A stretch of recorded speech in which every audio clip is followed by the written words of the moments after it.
بسم الله الرحمن الرحيم الحمد لله رب العالمين والصلاة والسلام على رسول الله وعلى آله وصحبه أجمعين اللهم علمنا ما ينفعنا وانفعنا بما علمتنا وزدنا علما أسأل الله تبارك وتعالى أن يجعل نياتنا خالصة لوجهه الكريم. I praise Allah and I thank Allah. I ask Allah to raise the status of Sayyidina Muhammad sallallahu alaihi wasallam, his family, his companions, and all those who follow them in excellence until the day of judgment. And I ask Allah to grant us the sincere intention.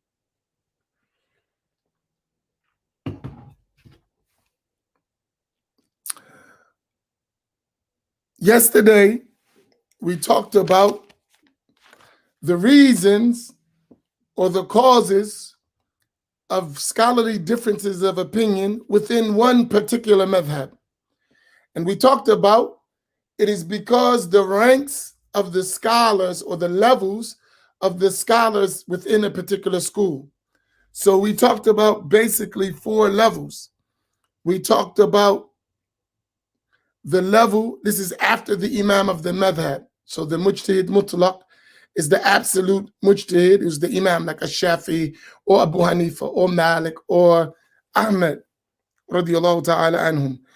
Then we talked about a level under them, which was the level of the students and companions of the imam, right? And then after that, we talked about the level of Ahlul Ijtihad fil Masail, those who are qualified in different to do ijtihad in cases, different rulings according to the methodology of the imams.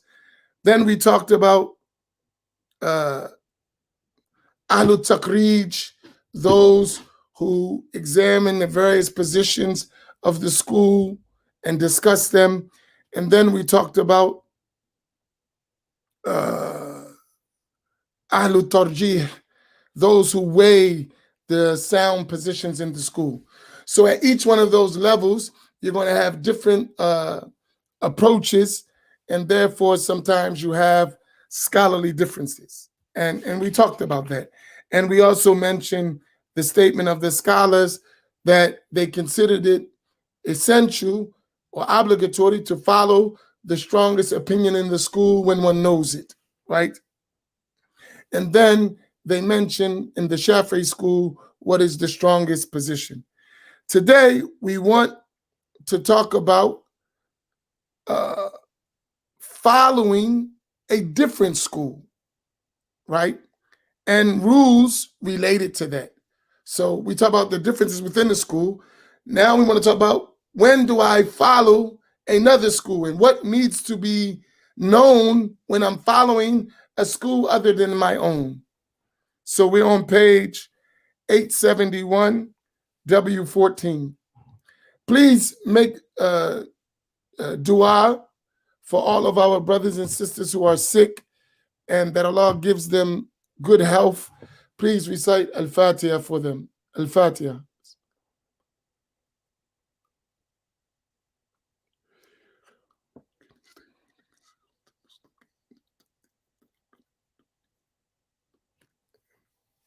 Now,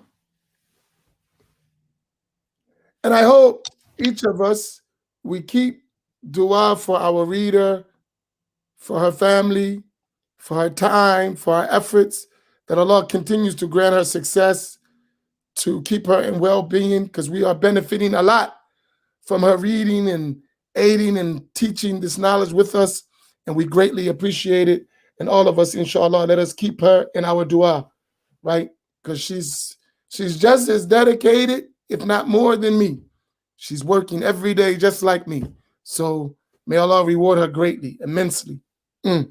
Now, Bismillah ar-Rahman ar-Rahim. Alhamdulillahi Rabbil Alameen.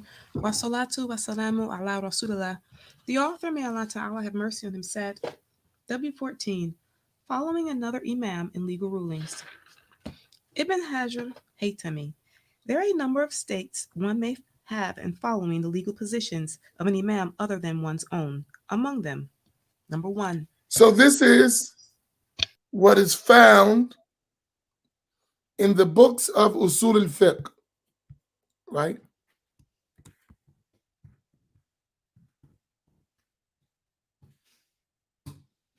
Right?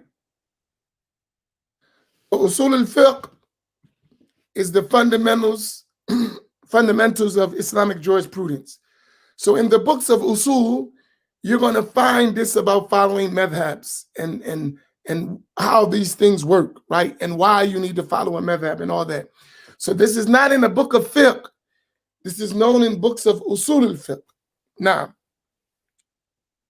Number one, to believe that the other imam's position on the particular question is stronger, in which case it is permissible to follow him in deference to what one believes to be the sounder position. so sometimes in a case, one learns that case and one feels that the imam of another school or the other school is stronger in that case.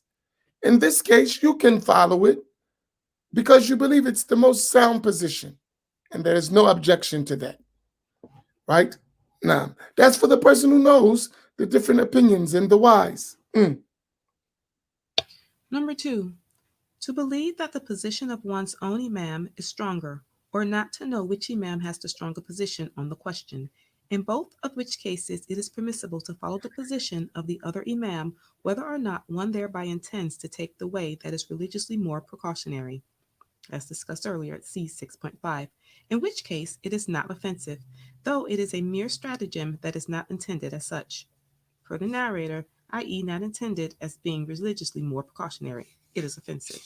So here, following another madhab out of caution is valid, but if one does it just to avoid rulings, then this is offensive, right?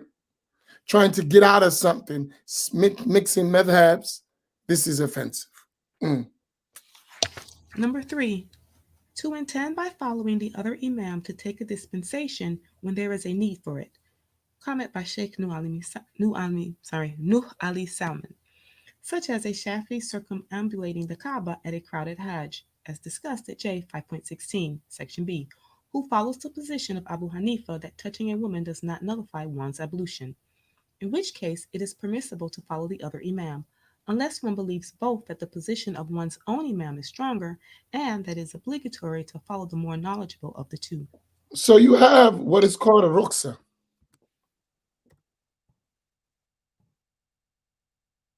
right? It's a dispensation.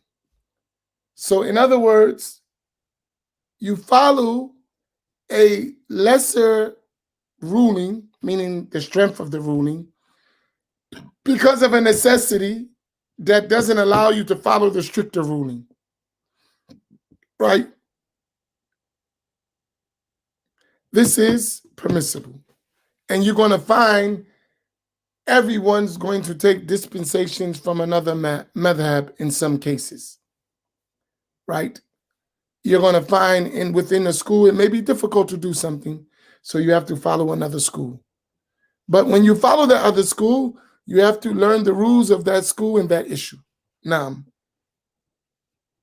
Number four, to intend merely following the easier way or taking a dispensation when, per Sheikh Nuh Ali Salman, neither number two nor number three above is the case, and one does not believe that it is the stronger position, in which case following it is not permissible, as Subki says, because one is then merely pursuing one's own caprice, and it is not for the sake of religion. and this is when one just follows dispensations to avoid the sacred law. And this is blameworthy. It's only following desires. So I just follow the easiest of every school so I can get away from accountability. Now, Number five, to do this frequently so as to become one of those who seek out dispensations, as discussed at C 6.4, taking the easiest ruling from every school, which is also forbidden, as it connotes a dissolution of the limits of legal responsibility. and the first one leads to the second one. Once you start taking dispensations right, that you know ain't the strong position, it leads to you start to follow dispensations all over the place.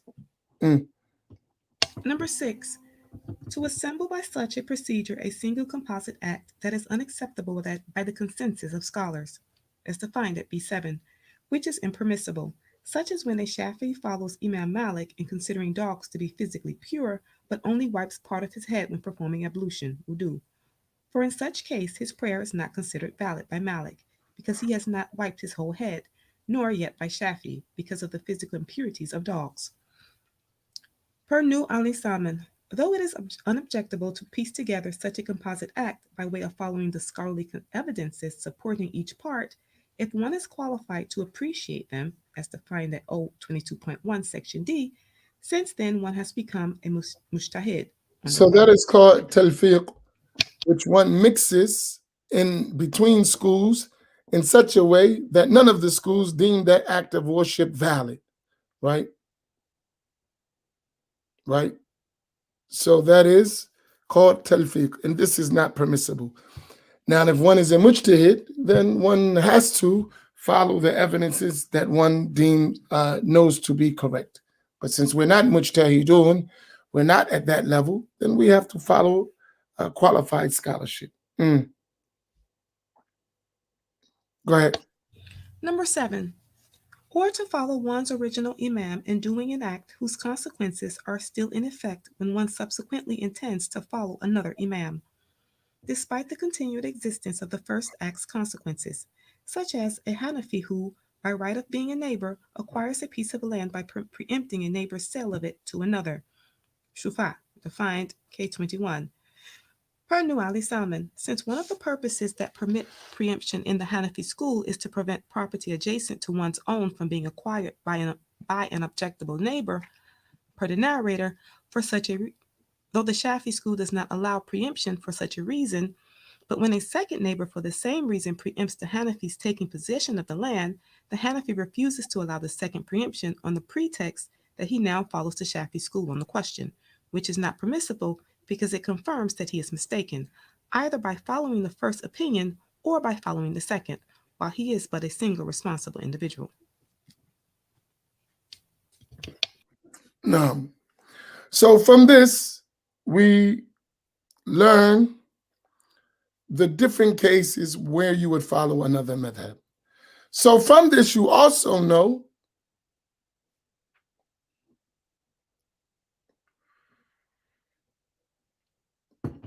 that no one says when you follow one school, you have to follow that school all the time in every case. No one says that, right? So that's a false perception that many have, that if I'm a Shafi, I must be a Shafi in everything at every time. La, there is following other positions in different cases and different, because you remember the purpose of a madhab is that you follow the sacred law properly, right? So it gives you a means and a methodology to do that. However, that doesn't mean in every case, in every situation, that is going to be suitable. And that's why these differences of opinion turn out to be a mercy for the nation of Sayyidina Muhammad, sallallahu alaihi wasallam. So with that, we covered those cases. And I want us to realize that when we're talking about madhabs, we're talking about madhabs in Aqidah, which are two. What are the two madhabs of Ahl Sunnah in Aqidah?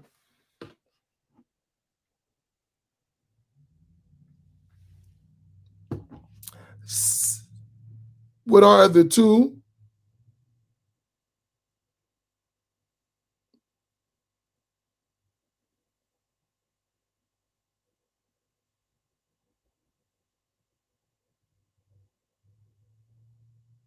Right. Well, not Maturidi. You got too many D's there, Fatima. Ashari Maturidi. So everyone copy it. Ahl Sunnah, two madhabs. Ashari, Maturidi. Everyone put it up. This is in Aqidah. in tenets of faith. When we say Ahl Sunnah, there are two madhabs, Ash'ari, Maturidi.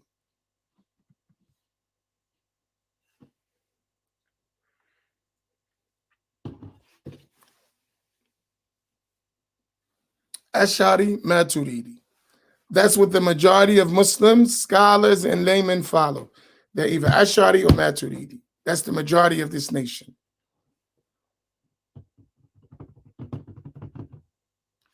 Put it up. So everyone, you're helping, you're teaching, make the intention and put it up. Because I'm telling you, the more you repeat, there is a benefit. You have to put it out there, right? We have to stop being silent. We have to help the situation. The more they hear it, they're going to learn and listen. Listen, seriously. There are people who are not comfortable, right, with speaking these things because of their environment. You doing it gives them strength. There are some people, their environments, they're afraid to say I'm Ash'ari or Maturidi, right? By you speaking them, you're giving them a safe place to express themselves, to feel comforted. They don't feel alone. You help. You are a big help. You don't realize how big of a help you are to many people who are watching, and they don't know what to do. They don't have support. When they see so many people talking about Ash'ari, Maturidi, they get confidence. You helping them. So please join in.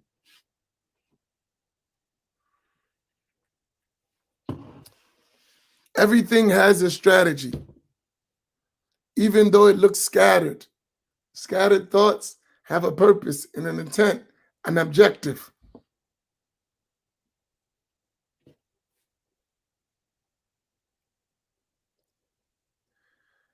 No more explanation is needed. Get the basic rule, Farouk. We're not doing your details without learning the basics. Learn the basics. That's me and Farouk. Don't worry about it. That's me and him, see? Some people cook with a suit on. Some people wear sandals and socks. We all got our own styles. Farouk, do you wear sandals and socks? Or just a suit? Or a suit with socks and sandals?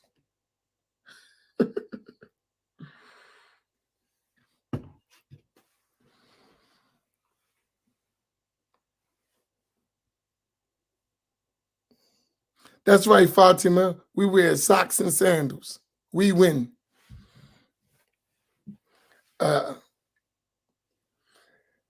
So that's in Aqidah, Ash'ari, Maturidi.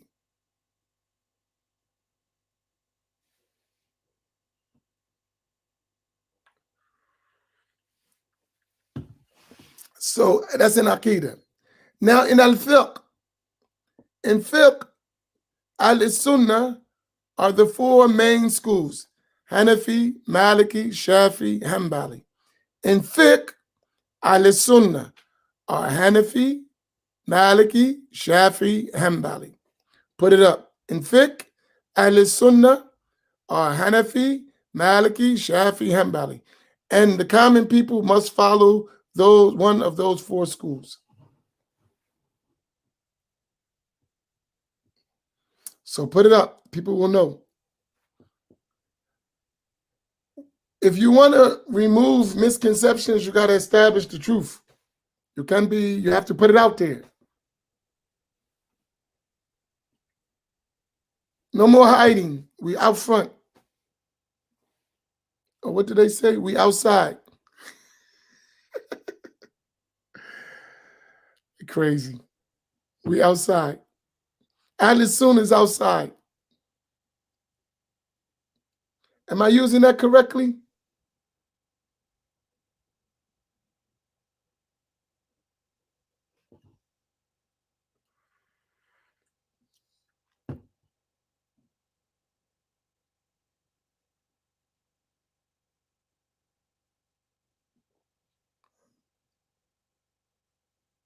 Right. Everybody put it up.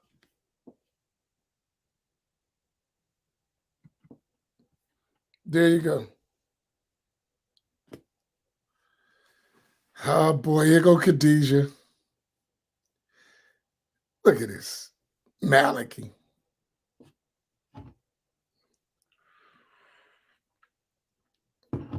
You Abdullahs, man, get yourself together.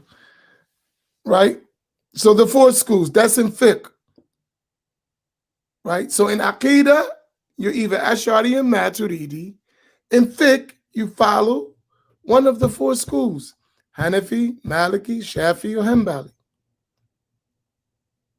Right? That's it. Put it up. That way people know. Copy and paste. Put it up. They understand. Mutakalid. I love you, Farouk. You're crazy. That's my man's.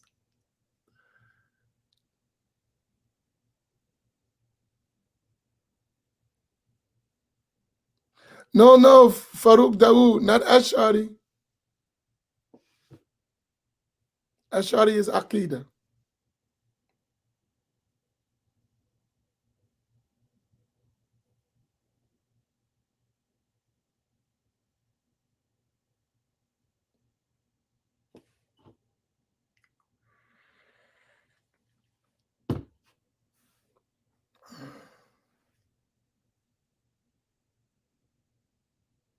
Good.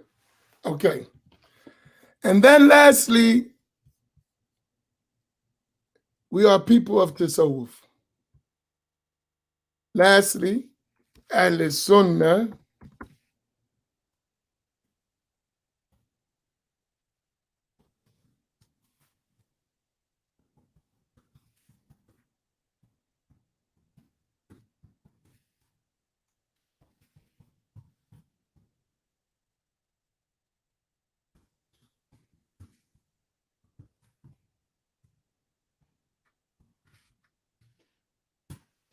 And that's the last point. Al-Sunnah are people of Tasawwuf. In Tasawwuf, we have what we call Turuk, Sufi paths, right? But that's a whole nother discussion. And without the first two, I don't even suggest the third one, except in a general way. Because if a person doesn't know the proper Aqidah and doesn't know the proper fiqh, I don't suggest them try to go follow some Sufi tariqah. They're going to end up going astray. So that's last. Now, it's true, but it's not for us at this stage. I don't suggest no one joining no Sufi tariqah without learning. Even if the tariqah is correct, you just don't understand. And there are a lot of charlatans out there in the name of Sufism. So I say be careful.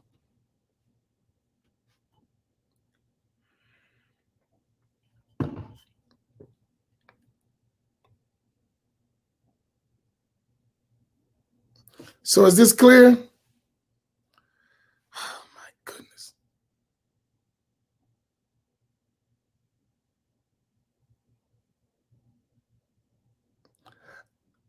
I've got better. You know, I used to answer everything and be all over the place. I've learned to stop answering questions that have nothing to do with what I'm talking about. Because we'll just ask questions about stuff and never get the subject.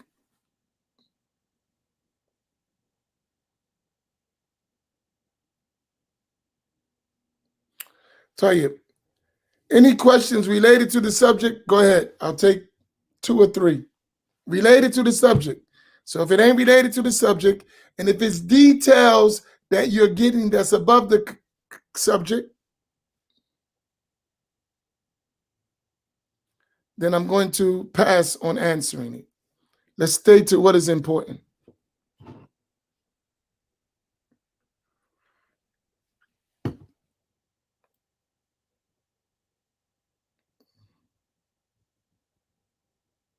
That's right, Khadijah, tell them, or you're going to block them.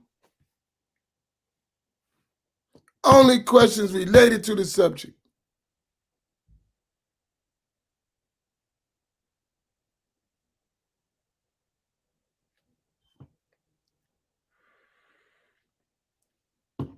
Mm.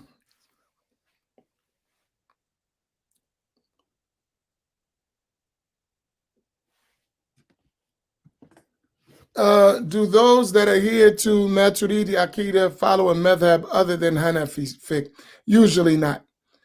Mostly all Maturidis are Hanafi. Now, there may be Shafis who take Maturidi positions or Malikis who take Maturidi positions in certain cases. They follow the opinion of the Maturidi. But in general, mostly all Hanafis are Maturidi. And the other schools follow Ash'ari, the Ash'ari methodology. That's the norm. There's always exceptions, but that's the norm.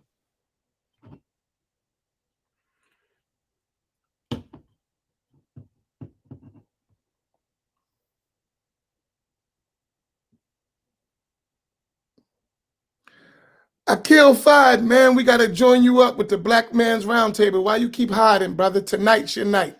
Send me your email, man. We're going to bring you on the Black Imam's Roundtable tonight, and we're going to kick Black Islamic history.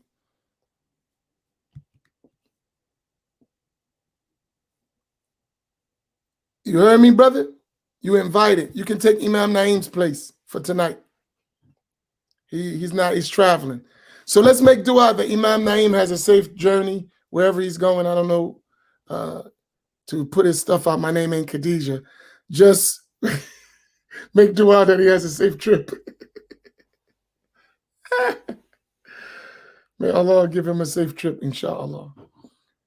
Akil, man, where you hiding? Let's go, bro.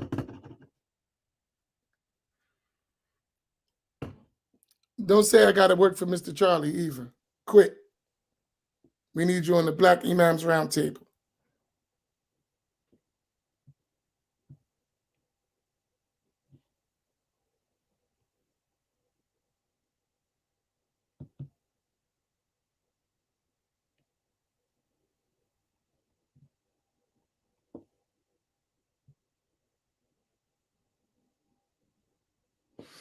Oh, the book.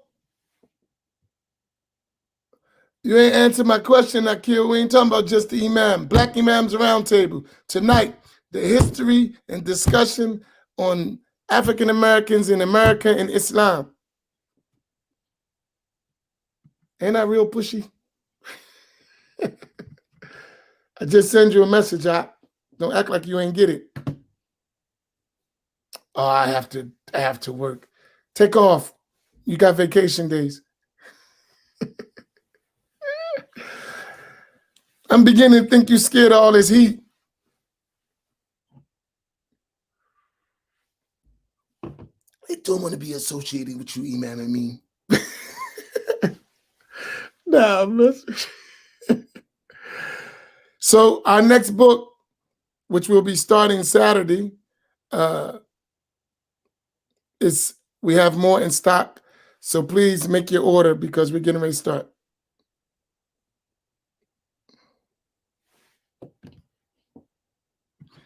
It's hot another time with that. That's a whole nother discussion. Let's stick what we got to know first, and then later on we'll come to that, right? Because that's details, and that requires several classes, not just one. But in general, I'll say this. When you study their creed, you're going to find things that contradict Ahl Sunnati wal Jama'ah. That's why. So that's general. When you really study the creed, that so-called Athari and Al-Barbahari, you're going to see that they have issues that contradict Ahl Sunnah. All right, let's put him out there. Akil Fad supports and loves Imam Amin openly and privately.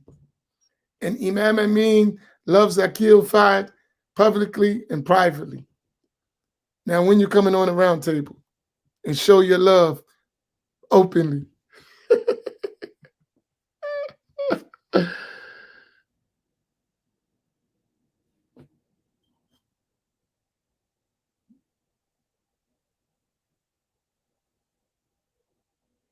May Allah give Hajj Tamir a safe trip.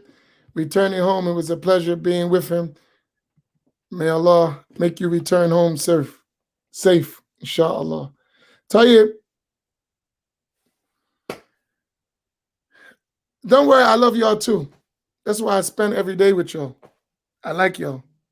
Y'all cool. It's not boring. It's fun. I enjoy being with you. It's a pleasure. The pleasure is all mine. But we need more of us, seriously. We need more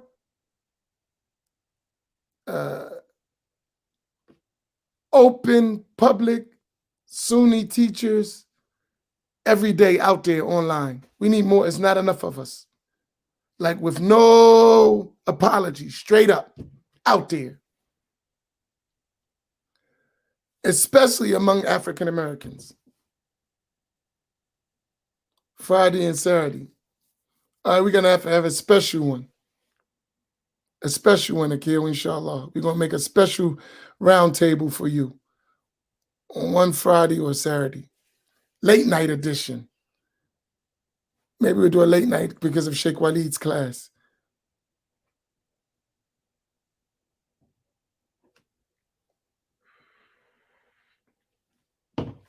Tell you, that's it, inshallah. Let us recite Al-Fatiha for our brothers and sisters who are sick, that Allah gives them shifa, inshallah. Bisir Surah Al-Fatiha.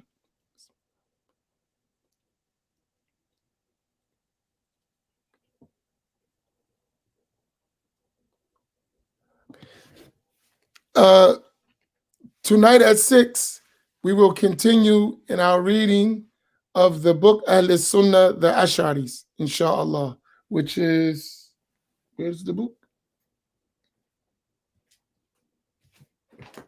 I don't know. Somewhere around here.